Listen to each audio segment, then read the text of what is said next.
আসসালামু আলাইকুম। আবারও তারেক জিয়া ব্যর্থ, বিএনপির পরাজয় নিশ্চিত, বিএনপির ভরাডুবি নিশ্চিত আগামী নির্বাচনে। কারণ তারেক জিয়া জন্য অপেক্ষা করতেছিল গত 18 মাস থেকে বিএনপির নেতৃবৃন্দ, যে তারেক জিয়া দেশে আসবেন, এসে দলকে সুসংগঠিত করবেন, দলের ভিতরে যে বিশৃঙ্খলা দেখা দিয়েছে সেটা উনি নিয়ন্ত্রণ করবেন, দলের ভিতরে শৃঙ্খলা ফিরিয়ে আনবেন, দলে যে ক্ষোভ বিক্ষোভ চলতেছে সেগুলি সমাধান করবেন, সেগুলি দমনে উনি কার্যকর ব্যবস্থা নেবেন। দলের ভিতরে যে অন্তঃকোন্দল চলতেছে দীর্ঘদিন থেকে, বিভিন্ন নেতার নেতৃত্বে বিভিন্ন গ্রুপ আছে, এই গ্রুপ, এই নেতৃত্বের এই যে দীর্ঘদিন থেকে যেটা দলের অভ্যন্তরে অনেক বড় সমস্যা, যে গ্রুপিং, এটা সমাধান করবেন, সেটা সমাধান করতে পারেননি। যারা এখন এই বিএনপির বিরুদ্ধে গিয়ে বিদ্রোহ করছে, বিদ্রোহ করে বিদ্রোহী প্রার্থী হয়েছে নির্বাচনে, 100-র উপরে আসনে বিএনপির বিদ্রোহী প্রার্থী হয়েছে, বিএনপির বিদ্রোহী প্রার্থীদেরকে মাঠ থেকে প্রত্যাহার করতে পারেননি। দলের কেন্দ্রীয় নেতৃবৃন্দ থেকে শুরু করে তৃণমূলের নেতা কর্মী সমর্থকরা আশায় ছিলেন যে এই সমস্যাগুলোর সমাধান তারেক রহমান দেশে আসলে করতে পারবেন, কিন্তু তিনি ব্যর্থ হয়েছেন, তিনি করতে পারেননি। এখন পর্যন্ত একটা সমস্যার সমাধান করতে পারেননি, আরও বরঞ্চ দলের মাঝে বিশৃঙ্খলা প্রকট আকার ধারণ করছে। দলের বিরুদ্ধে গিয়ে বিদ্রোহ, উনি আসার পরে দলের বিরুদ্ধে গিয়ে বিদ্রোহী হয়ে মাঠে নির্বাচন করতেছে বিদ্রোহী প্রার্থীরা। যারা বিদ্রোহ করছেন দলের বিরুদ্ধে, এই বিদ্রোহী প্রার্থী হয়েছেন, তাদেরকে উনি দলে নিতে পারেননি, দলের নিয়ন্ত্রণে নিতে পারেননি, তাদেরকে নিয়ন্ত্রণ করতে পারেননি, যেটা আগামী নির্বাচনে বিএনপির ভরাডুবির জন্য যথেষ্ট। এই যারা বিদ্রোহী প্রার্থী হয়েছেন, এই 100-র উপর আসনে বিদ্রোহী প্রার্থী হয়েছেন, যদি 100 আসনও হয়, 100-র উপর বিএনপির নেতা এই বিদ্রোহী প্রার্থী হয়েছেন সারা দেশে। আপনারা খোঁজ নিয়ে দেখবেন, এই 100 আসন ধরেন, যেসব আসনে বিদ্রোহী প্রার্থী আছে, এখানে তো ভোট ভাগ হয়ে যাবে। ভোট ভাগ হয়ে গেলে এখানে বিএনপির প্রার্থীরা একদম নিশ্চিত পরাজিত হবে। বিদ্রোহী প্রার্থীরা একটা দলের জন্য যথেষ্ট, পরাজিত করার জন্য, একটা দলকে ডুবিয়ে দেওয়ার জন্য, পরাজিত করার জন্য নির্বাচনে যথেষ্ট বিদ্রোহী প্রার্থী। সেখানে এবার রেকর্ড সংখ্যক প্রার্থী হয়েছেন 100-র উপর, যেটা অতীতে হয়নি। যেটা বেগম খালেদা জিয়ার নেতৃত্বে যতবার বিএনপি নির্বাচনে গেছে, 1-2জন প্রার্থী হয়েছে। কিন্তু এবারে ব্যতিক্রম, যখন তারেক জিয়ার নেতৃত্বে দল আসলো, এই ব্যতিক্রম দেখা গেল। দলের ভিতরে ব্যাপক বিদ্রোহ দেখা দিল, 100-র উপরে বিদ্রোহী প্রার্থী হলো। অতীতের সকল নির্বাচন মিলিয়ে 100 প্রার্থী হয় নাই, বিদ্রোহী প্রার্থী হয় নাই। শুধু এবার একটা নির্বাচনে 100-র উপরে বিদ্রোহী প্রার্থী হয়েছে। এদেরকে উনি নিয়ন্ত্রণ করতে পারেননি। এটা অনেক বড় একটা সমস্যা বিএনপির, এটা উনি সমাধান করতে পারেননি, এটা উনি ব্যর্থ হয়েছেন। দলের ভিতরে যে গ্রুপিং লবিং চলতেছে, যে গ্রুপিং চলতেছে, কোন্দল চলতেছে, অন্তঃকোন্দল, এটা উনি নিরসন করতে পারেননি। এটা দলের বিশাল ক্ষতি করতেছে, একটা দলের কোন্দল বিশাল ক্ষতি করে, উনি এটাতেও ব্যর্থ হয়েছেন। দলের ভিতরে বিশৃঙ্খল অবস্থা 5ই আগস্টের পর থেকে বিশৃঙ্খল অবস্থা চরম আকার ধারণ করছে। সবাই অপেক্ষায় ছিলেন যে তারেক রহমান আসলে শৃঙ্খলা ফিরাবেন দলের, উনি ফিরাতে পারেননি, সেটাও ব্যর্থ হয়েছেন। দলের নেতাকর্মীরা 5ই আগস্টের পর 24-এর যেভাবে সন্ত্রাস, সাদাবাজি, দখলবাজি, অপকর্মের সাথে জড়াই গেছে, সন্ত্রাসের সাথে যা বিতর্কিত হয়েছে, দল ব্যাপক সমালোচিত হয়েছে, দলের ব্যাপক জনপ্রিয়তা হ্রাস পেয়েছে, উনি সেগুলি নিয়ন্ত্রণ করতে পারেননি দলের ওসব নেতাকর্মীদেরকে, সেগুলি দিন দিন বেড়েই চলেছে, উনি সেখানেও ব্যর্থ হয়েছেন। উনি দলের আভ্যন্তরীণ যেই নিয়ন্ত্রণ, সেটা নিতে পারেননি।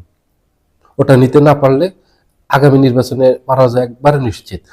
যে বড় বড় সমস্যাগুলির জন্য একটা দল, একটা সমস্যা থাকলে ভরাডুবির জন্য যথেষ্ট, সেখানে বিএনপি 4টা বড় বড় সমস্যা আছে।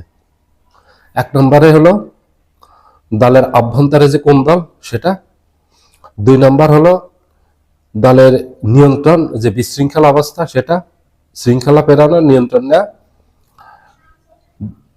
3 নম্বর হলো যারা বিদ্রোহী প্রার্থী আছে এদেরকে মাঠ থেকে প্রত্যাহার করা। 4 নম্বর হলো দলকে যোগ্য নেতৃত্ব দিয়ে সামনে নির্বাচনে বিজয়ী করা। উনি এগুলি একটাও পারেননি, সবগুলি ব্যর্থ হয়েছেন। আর ছোট সমস্যাগুলি বললামই না। ওনার নেতৃত্বে বিএনপি সংগঠিত তো হতে পারেনি, বিএনপিকে তো সংগঠিত করতে পারেননি। আরো বিএনপিতে এখন ভাঙ্গনের সুর, শোনা যাচ্ছে যে বিএনপির ভিতরে ভাঙ্গন তৈরি হতে পারে।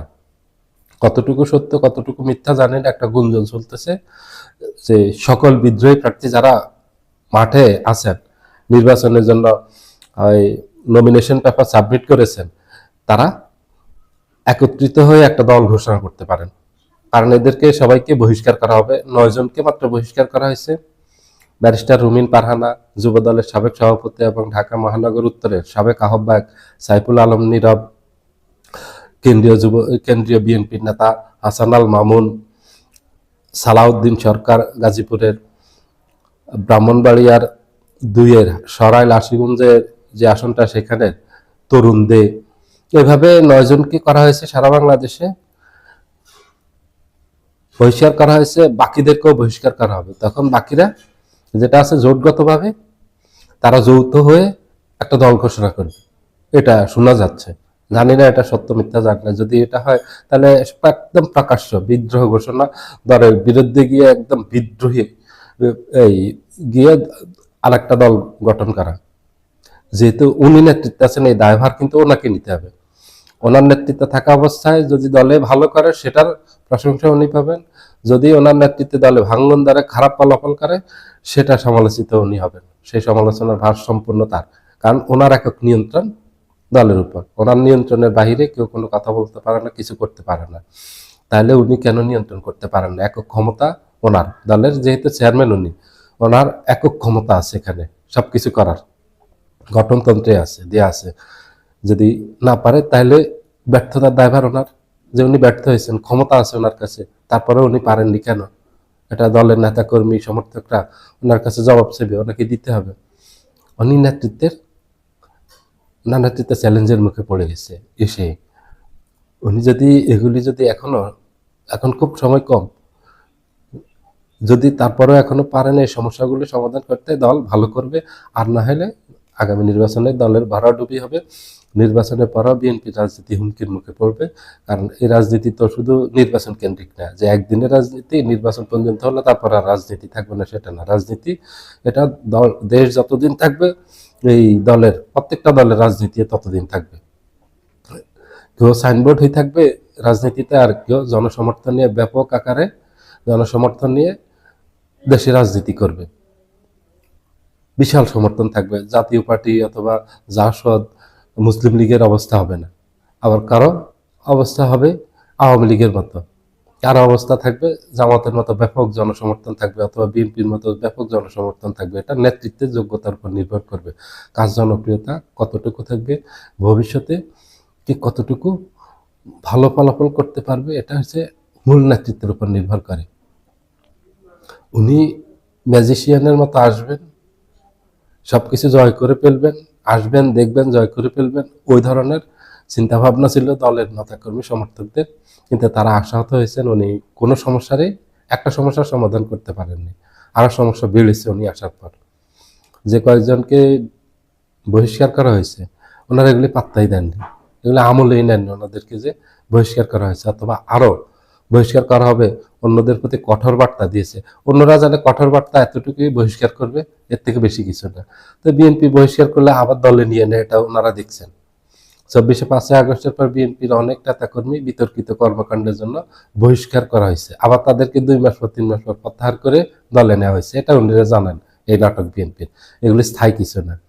তো এগুলিতে এই জন্য আমলে নিচ্ছেন না বিএনপির যারা বহিষ্কার হচ্ছেন অথবা হবেন, এগুলি ওনারা পাত্তা দিচ্ছেন না। এটা না দিলে বিএনপির জন্যই সর্বনাশ হবে। সবাই ভালো থাকবেন, আল্লাহ হাফেজ।